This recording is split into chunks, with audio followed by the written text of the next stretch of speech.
Hello everybody, आप सभी का स्वागत है। आज हम लोग हिस्ट्री का फोर्थ चैप्टर, जो लास्ट चैप्टर है हिस्ट्री का, द एज ऑफ इंडस्ट्रियलाइजेशन, आज इसके इम्पॉर्टेंट क्वेश्चंस पर डिस्कशन करेंगे। चलिए शुरू करते हैं। फर्स्ट है, ये एक नंबर में बहुत बार पूछा गया है, who created cotton mill. Cotton mill का इन्वेंशन करने का जो श्रेय जाता है वो है रिचर्ड आर्कराइट को जाता है। नेक्स्ट है, हु क्रिएटेड स्टीम इंजन, तो वो जेम्स वॉट को जाता है। रेडियो का मार्कोनी को जाता है और टेलीफोन का ग्राहम बेल को जाता है। क्योंकि हम लोग इस चैप्टर में ऑलरेडी पढ़ चुके हैं कि ये जो डेवलपमेंट्स हुए थे ट्रांसपोर्ट में, इंडस्ट्रीज़ में, ये ट्रांसपोर्ट मशीनरीज, मॉडर्न टेक्निक्स और ख़ासकर ये जो मास प्रोडक्शन का जो तरीका था, यही सब चीज़ों ने इंडस्ट्रियलाइजेशन को बढ़ावा दिया और ये इंडस्ट्रियलाइजेशन पूरी दुनिया में मॉडर्न वर्ल्ड को क्रिएट किया। चलिए नेक्स्ट आते हैं। ये क्वेश्चन है, हु वाज अ जॉबर। तो बहुत बार ये क्वेश्चन पूछा गया है, हु वाज अ जॉबर। तो आंसर इसका, the jobber was employed by industrialist to get new recruits. He used to be an old trusted worker. He got place from his village, ensured them jobs. He got people from his village to ensure them jobs and helped them to settle in the city and provided the money at the time of crisis. तो ये जॉबर उस समय था। आज के date में इसको हम लोग वो लेबर ठेकेदार भी कहते हैं या रिक्रूटर भी कहते हैं।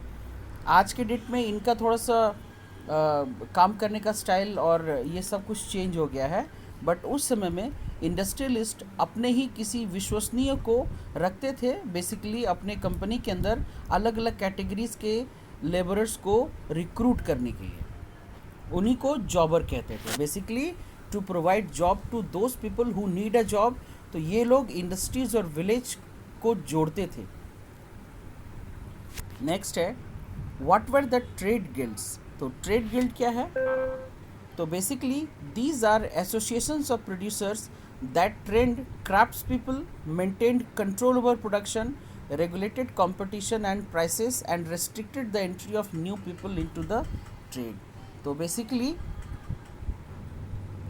ये जो ट्रेड गिल्ड्स होते थे, ये एक एसोसिएशन होता था, प्रोड्यूसर्स लोगों का एसोसिएशन होता था जो क्राफ्ट्स के पीपल लोगों का ट्रेंड चेंज करता था। इन्हीं का बेसिक काम था to maintain the control over production, regulated competition and prices. ये प्राइस और कंपटीशन को भी रेगुलेट करते थे और साथ ही साथ ये रेस्ट्रिक्ट भी करते थे न्यू एंट्री को ट्रेड के अंदर आने से। नेक्स्ट है, what was the proto industrialisation. तो proto industrialisation is the phase of industrialisation that was not based on the factory system. Before the coming of factories there was large scale industrial production for international market. However, the pace for this production was not on the level as seen during the industrial revolution. Basically proto industrialisation है, proto मतलब पहले। Industrialisation होने से पहले के ऐसा नहीं होता था कि पहले प्रोडक्शन नहीं होता था, पहले भी प्रोडक्शन होता था, बट पहले बैच प्रोडक्शन होता था। अलग अलग चीज़ों को अलग अलग जगह पर प्रोड्यूस किया जाता था या बनाया जाता था एज ए कॉटेज के रूप में, माने प्रोडक्ट्स को बनाया जाता था। लेकिन जब से इंडस्ट्रीज़ आया तो इंडस्ट्रीज़ में क्या होता है, सारे अरेंजमेंट्स एक ही बिल्डिंग में होते हैं, स्टार्टिंग से लेकर एंड तक, मतलब रॉ मटेरियल को फिनिश गुड्स के पैकिंग तक ये इंडस्ट्रीज़ का काम होता है। तो इंडस्ट्रियलाइजेशन से पहले जितने भी प्रोसेस किए गए हैं उन सबको हम लोग उन सभी कंबाइंड एक्टिविटीज़ को हम लोग प्रोटो इंडस्ट्रियलाइजेशन कहते हैं। तो basically it was a phase of industrialisation that was not based on the factory system. चलिए नेक्स्ट क्वेश्चन की ओर बढ़ते हैं। What was the work done by the European managing agencies till the First World War. So 3 of the biggest European managing agencies in India till the First World War were Andrew Yule, Bird Heglers and Co. and Jardine Skinner and Co. ये and company है, वो को short form में लिखा गया है। These agencies performed various managerial tasks like mobilizing capital, establishing joint stock companies and managing them. तो basically ये 3 कंपनी थी जो पूरे का पूरा यूरोपियन मार्केट को कंट्रोल कर रही थी और रेगुलेट भी कर रही थी। चलिए नेक्स्ट क्वेश्चन में आते हैं. Give a reason for the woman attacking the spinning jenny machine when it was introduced. ये क्वेश्चन भी बहुत बार पूछा गया, 2 या 3 नंबर में पूछा गया है. तो women workers in Britain attack the spinning jenny because it speeded up the spinning process and consequently reduced the labor demand. This causes a valid fear of unemployment among women working in the woolen industry. Till date, they had survived on hand spinning, but this was placed in peril by the new machine. Basically, जब machine से काम होगा तो hand की जगह machine काम करेगा, तो जाहिर सी बात है जो हैंड काम करते थे वो हैंड जॉबलेस हो जाएंगे. तो इसके चलते कुछ ग्रुप ऑफ वुमेन एग्रेसिव होके अटैक कर रही थी. तो बेसिकली ये भी एक क्वेश्चन पूछा गया है. आई होप आपको ये क्लियर हो गया होगा. चलिए नेक्स्ट क्वेश्चन की ओर बढ़ते हैं. Give a reason for the decline of the port of Surat by the end of 18th century. कि सूरत के पोर्ट के डिक्लाइन के पीछे एक रीज़न पूछा गया है. तो आंसर है the port of Surat declined by the end of 18th century on account of the growing power of European companies in trade with India. They secured many consequences from the local courts as well as the monopoly right of trade.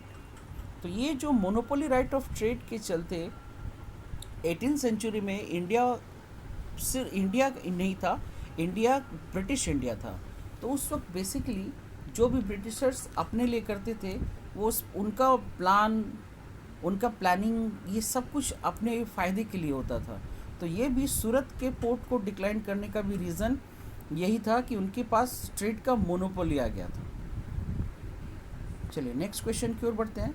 Next question कह रहा है can we say that Britain had a shortage of workers during the age of industrialisation.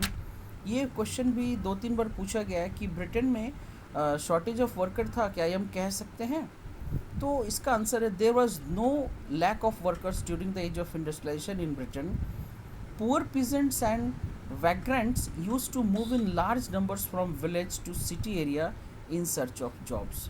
तो जो poor people होते थे village से city की ओर खुद को माइग्रेट करते ही थे जॉब के सर्च में. तो वहाँ पर वर्कर्स की कमी नहीं हुई कभी. नेक्स्ट क्वेश्चन है how do business of course and फाइनर cloth fluctuate with change of scenarios. ये जो कोर्स एंड फाइनर क्लॉथ है, मैं बता दूँ कोर्स एंड फाइनर क्लॉथ क्या होता है. कोर्स क्लॉथ होता है वो थान वाला कपड़ा, और फाइनर क्लॉथ होता है वो स्टिच किया हुआ, मतलब पूरी तरीके से मैंने जिसमें बहुत सारे डिज़ाइन वर्क वो सारा काम करके फाइनर क्लॉथ होता है. जैसे साड़ी आपने देखा होगा, प्लेन साड़ी भी होता है बिना किसी काम का, और एक साड़ी होता है उसमें बहुत सारा वर्क किया रहता है. वो जड़ी वगैरह लगाना, डिज़ाइन देना, पल्लू में कपड़े वगैरह लगा रखना, बहुत सारी चीज़ उसमें लगी रहती है. तो इन दोनों में फ़र्क क्या है और इन दोनों का बिजनेस कैसे फ्लक्चुएट हो रहा है. तो इसका आंसर थोड़ा सा डिफरेंट है क्योंकि 3 मार्क्स में पूछा गया है. Basically, people used to buy the coarse. Basically, poor people used to buy the coarse cloth, and the rich people used to buy the finer cloths. During the time of bad time, poor people can't afford the finer cloth that time because they buy coarse cloth only. Whereas the rich people who were not affected by any bad situation, they used to buy the finer cloth. For example, silk sarees, Banarsi sarees were every time in demand. Whether the market is at up और down. तो ये course cloth और फाइनर cloth का फ़र्क यही है कि जब बहुत ज़्यादा इकोनॉमिक क्राइसिस हो गया तो बहुत सारे लोग धीरे धीरे फाइनर क्लॉथ से कोर्स क्लॉथ में ही शिफ्ट हो गए, क्योंकि फिर उनका वो क्षमता नहीं रहा फाइनर क्लॉथ्स खरीदने का. तो बेसिकली ये मार्केट जो होता है बनारसी साड़ी, सिल्क साड़ीज़ का, ये बेसिकली हायर क्लास और रिच पीपल को ही टारगेट करके रखा होता है. तो उनको कोई फ़र्क नहीं पड़ता है और इसलिए उनका मार्केट कभी डाउन होता ही नहीं है. चलिए नेक्स्ट क्वेश्चन की ओर आता है. Analyse the contribution of Dwarkanath Tagore in the field of industrial development.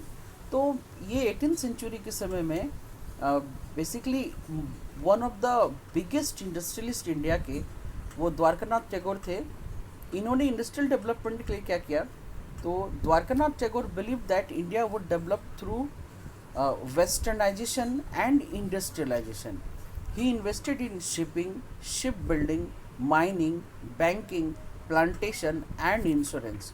उन्होंने इतने सारे सेक्टर्स में इन्वेस्टमेंट किया, और इतने सारे सेक्टर्स में इन्वेस्टमेंट करने के बाद, और क्योंकि सेक्टर में आप इन्वेस्ट करेंगे तो आपको लेबर की रिक्वायरमेंट तो होगी, साथ ही साथ मैनेजर्स की भी रिक्वायरमेंट होगी, दैट मीन्स ह्यूमन रिसोर्स की रिक्वायरमेंट होगी at lower level to higher level. तो उन्होंने डायरेक्टली इनडायरेक्टली बहुत सारे लोगों को जॉब अपॉर्चुनिटीज ज़रूर दिया, और इंडस्ट्रियलाइजेशन इंडिया में ग्रो करने के चलते इंडिया को डेवलपमेंट का भी रास्ता दिया।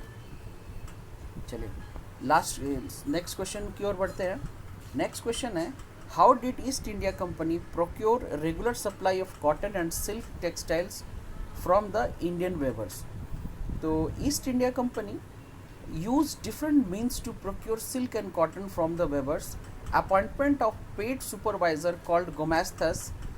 They also collected supplies and examined the cloth quality of the weavers, and prevention of company weavers from dealing with buyers through a system of advances and loans. तो basically Britishers लोग बहुत तेज़ थे, planning के साथ काम करते थे।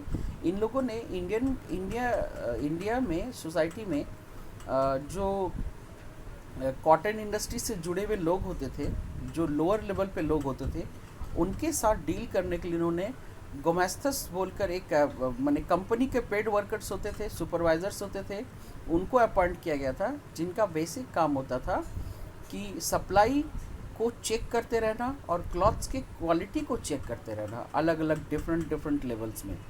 इससे क्या होता था, मतलब इनका जो डिज़ायर्ड क्वालिटी था, इनका जो डिज़ायर्ड डिमांड था वो फुलफ़िल होता था, और साथ ही साथ जो बायर्स होते थे उनको ये लोग एडवांस और लोन के थ्रू मतलब खुद से ही जुड़े रखते थे, कि मतलब जो क्राफ्ट्समैन होंगे, जो क्राफ्ट्समैन के साथ साथ जो काम करेंगे, जो क्लॉथ बना के देंगे, वो दूसरे के साथ डील नहीं करेंगे, वो मेरे से ही डील करेंगे और हम ही से मटेरियल लेंगे और हम ही को फिनिश्ड गुड्स रिटर्न करेंगे। तो ये मेंटेन करने के लिए ब्रिटिशर्स ने अपने ही पेड वर्कर्स, जिनको गोमेस्तस कहते हैं, उनको अपॉइंट कर रखा था। क्योंकि गोमेस्तस पर भी क्वेश्चन आता है, हु वेर गोमेस्तस, तो उसका आंसर भी इसमें मैंने इंक्लूड करने की कोशिश की है। चलिए लास्ट क्वेश्चन की ओर बढ़ते हैं कि abundance of labour in the market affect the lifes of workers, explain in the context of 19th century Britain. तो abundance of labor in the market affected the lives of the workers in Britain in following ways. ये क्या है, the work available in the most of the industries were seasonal. तो basically क्या होता था, cotton जब उगता था तो उसी समय कॉटन अवेलेबल होता था, तो उसी समय कॉटन इंडस्ट्री चलता था, क्योंकि इनके पास उतना ह्यूज क्वांटिटी में स्टॉक नहीं होता था कि पूरा सालों भर स्टॉक रख ले, क्योंकि कॉटन एक पेरिशेबल आइटम है, और कॉटन के रख रखाव में मतलब एटमॉस्फेरिक कंडीशन के चलते कॉटन ख़राब भी हो जाता था। उस समय इतना डेवलप्ड कंडीशंस नहीं हुए थे तब उस समय तक। तो इसीलिए जब इंडस्ट्री चलता था तो वर्कर्स लोगों का काम होता था, और जब इंडस्ट्री नहीं चलता था तो वर्कर्स लोग खाली हो जाते थे। So workers had a long period without work, तो many return to the country side, but most of them looked for the odd jobs. मतलब जो वर्कर्स होते थे, क्राफ्ट्समैन्स वगैरह होते थे, तो वो लोग अपने लिए फिर दूसरा काम भी ढूंढते थे। तो इसीलिए बहुत ह्यूज अमाउंट ऑफ जो लेबर मार्केट में आते थे, तो वो उसके चलते वर्कर्स की लाइफ पे असर तो होता ही था, क्योंकि रीज़न, सबसे मेन रीज़न है कि जो काम होता था वो मतलब 12 मंथ्स का पूरा थ्रू आउट द ईयर काम नहीं होता था, वो इस काम सीजनल होता था, जिनके चलते उनको बहुत सारा समय खाली रहना पड़ता था। और ये खाली समय में कुछ लोग गांव चले जाते थे अपना विलेज का एग्रीकल्चरल वर्क देखने के लिए, या फिर कुछ लोग क्या होते थे अपना जॉब शिफ्ट कर देते थे, दूसरा काम करने लगते थे। चलिए ये वीडियो कंप्लीट होता है। इसमें मैंने वही क्वेश्चंस इंक्लूड किए हैं जो आपके प्रीवियस एग्ज़ाम्स में भी आए हैं और आने की संभावना भी है। मैंने सिर्फ वही क्वेश्चंस को इंक्लूड किया है। चलिए आई होप आप लोग को ये पसंद आया होगा, और हो सकता है आप लोग के नॉलेज लेवल को ये बढ़ाए। चलिए फिर से मिलते हैं नेक्स्ट वीडियो की ओर, तब तक पूरे मन लगाकर तैयारी कीजिए। बोर्ड एग्ज़ाम में आपको लक्ष्य रखिए कि हमको अच्छा स्कोर करना है। Thank you.